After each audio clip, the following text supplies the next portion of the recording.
Like a lot of people out there, I landed on Carnivore out of desperation. I got really sick. I had all kinds of gut issues. I had a heart issue. I had autoimmune conditions. I was chronically wasting away. I lost like, I don't know, a third of my body weight in 6 months' time. And I was just in a really bad state when I landed on Carnivore. And I know a lot of people out there can relate to that because I think that's why a lot of people come to Carnivore. And I will say that Carnivore literally saved my life, and if it wasn't for this lifestyle, I probably wouldn't be here today. That is how bad off I was, and I just wasn't getting better. And while Carnivore can be a very powerful tool, specifically for healing, losing weight, even gaining weight, and just optimizing your health, there are some things that you can do to catapult your healing journey, speed it along, and essentially make Carnivore more effective. Now, I think up there at the top of the list, probably the next best thing would be water, getting away from tap water and drinking like unfiltered water from the earth. And at a minimum, if you are drinking tap water and you have to rely on that, at least filter it because it is full of a lot of really bad stuff. But aside from those two things, which I think are the most important, one of the next best things that can really catapult your healing journey and really optimize your health is vitamin D, sunlight, getting sun on your skin, exposing yourself to nature, not wearing sunglasses, getting UV light in your eyes and on your body. So when it comes to vitamin D, it's referred to as a vitamin, but essentially it's a hormone, and your body synthesizes that. And the best way to get vitamin D, the best way to synthesize it, is to expose yourself to UV light, to sunlight specifically. And when you do that, when you expose yourself to UV light and the sunlight, it has a lot of profound benefits on your health. As a matter of fact, back in the day, back in the early 1900s, hepatitis patients and patients that were chronically and critically ill in the hospital, they actually had sunbathing patios where they would wheel the patients out into the sunlight, and they found that that actually sped up their healing process. And whatever illness it was that they were basically trying to recover from, it helped with that. And, I think we can learn a lot from the things we used to do in the past. Some of those things are probably a little far out there, and maybe they weren't very effective.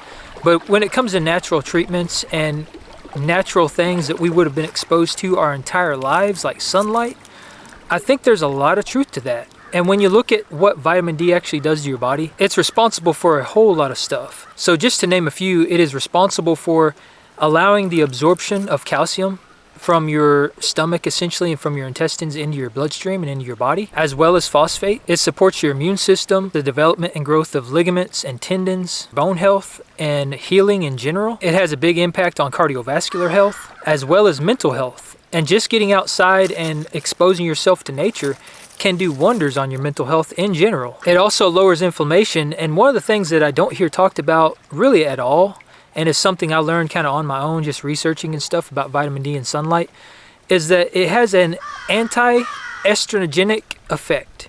So in other words, it lowers estrogen in the body. And that can be very beneficial for cancer patients, specifically women that are suffering from breast cancer. And what they found is that because vitamin D has a anti-estrogen effect and it lowers estrogen in the body, that can actually lower the risk of women developing breast cancer. And as we know, the rates of cancer have skyrocketed over the last couple decades, and they continue to go up. I think this year in 2024, they're expecting 2 million new cancer diagnoses across the country, which is absolutely absurd to think about. It's an epidemic unlike anything we've ever seen. And of course, along with that, there's, weight gain, obesity is also an epidemic, diabetes, all this stuff. There's a lot of really bad stuff out there. But another really interesting point about weight gain and specifically and fat storage is that they also found that vitamin D gets tied up in your fat stores if you're overweight and obese.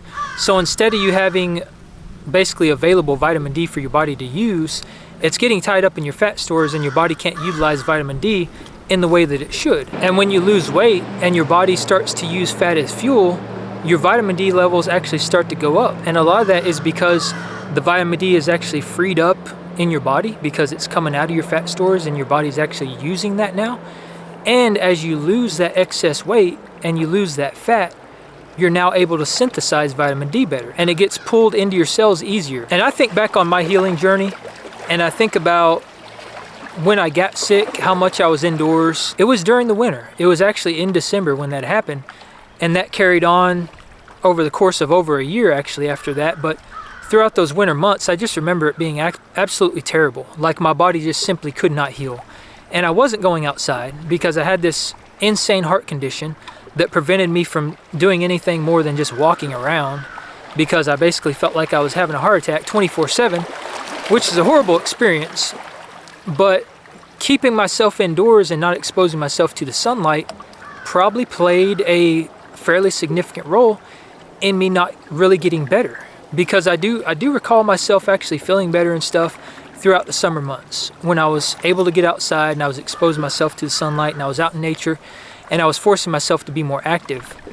It definitely played a role in making me feel a lot better, and even mentally. And I think there's a lot of reasons for that, and a lot of those reasons tie back to what I just mentioned. But when you think about vitamin D lowering estrogen, and I'm referring not just to women, but in males specifically, because males are much less masculine than they used to be, and men's testosterone is 50% of what it used to be 50 years ago, and it continues to go down. There's actually a statistic out there that says that by 2050, if these trends continue, the average male's testosterone is going to be near zero, which is absolutely terrifying, because you think about all the stuff in our environment, the PFAs, the phytates, the parabens, all these things that are now in pretty much everything we consume, everything we put on our body, everything we eat and drink, and are just very, very prevalent in our environment.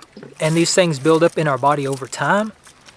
Most of them have estrogen promoting effects. And that's probably what is causing infertility and leading to the decline of masculinity and the decline of testosterone and the increase in estrogen in men specifically, because all these microplastics and these PFAs and forever chemicals are all shown and proven to have estrogen promoting effects. So if you're eating out of plastic, if you're drinking out of plastic, if you're consuming tap water, which is loaded full of PFAs, if you're eating hyperprocessed foods, which are full of all the stuff I just mentioned, your estrogen, if you're a male, is probably going to be climbing significantly.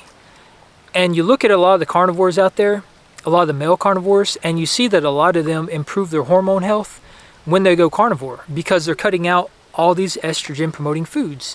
And for women, a lot of women see that their periods come back and their hormones start to regulate across the board. Their fertility goes up, their estrogen, progesterone levels out, men's testosterone levels out.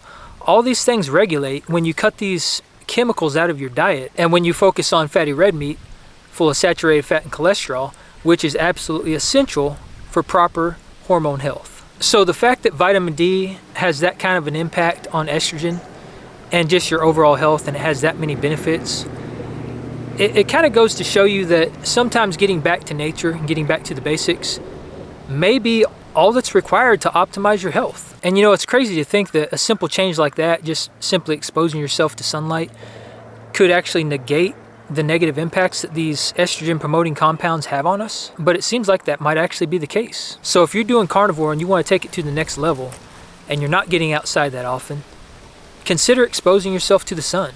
Consider getting outside, getting UV light in your eyes, which is very, very important also, by the way, to not wear sunglasses, because when you have sunglasses on, it kind of tricks your body into not synthesizing vitamin D in the way that it should, because that UV light is not actually making it into your eye, and your body can't recognize that you're getting sunlight on your skin. Not in the same way that it would if you didn't have sunglasses on. Now, it's important not to overdo it, obviously. You don't want to be out in the sun long enough to burn, but all it takes is 15 to 30 minutes a day to synthesize vitamin D. And if you can do that every day, or at least 2 or 3 times a week, that's really all you need to optimize your vitamin D and reap the benefits of that. And that's something that pretty much everybody should be able to work into their schedule, because 15 to 30 minutes a day really isn't that long. And we basically live our lives in a box.